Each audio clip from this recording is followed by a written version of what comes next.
უამინდობის გამო გადადებული აფხაზეთის ლეგიტიმური ხელისუფლების გაფართოებული სხდომა კოდორში დღეს იმართება. მთავრობა ერთი წლის შედეგებს შეაფასებს და ახალ გეგმებზე ისაუბრებს.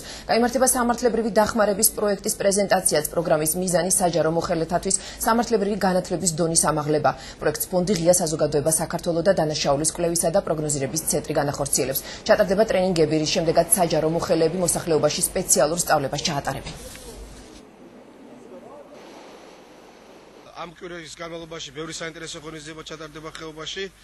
განსაკუთრებით მინდა ხაზი გავუსვა ამასო, თქვენ იცით მოგეხსენებათ, რომ სოციალურ-ეკონომიკური ინფრასტრუქტურის აღორძინება მიმდინარეობს ხეობაში, მაგრამ ამავდროულად მნიშვნელოვანია ის, რომ ფონდი ღია საზოგადოება საქართველოს ატარებს ასევე ტრენინგებს განსაკუთრებით ზემო აფხაზეთის საჯარო მოხელეებისათვის და რაც აუცილებელია, რადგან წლების განმავლობაში მოგეხსენებათ, რომ იქ იყო კადრების დეფიციტი და ამ მხრივ არანაირი მუშაობა არ ჩატარებულა. ეს არის პირველი პრეცედენტი. მომავალში რა თქმა უნდა ჩვენ ასევე ანალოგიურ ღონისძიებებში უკვე ჩავთვალთ საერთაშორისო ორგანიზაციებს. ძალიან მნიშვნელოვანი რეგიონი.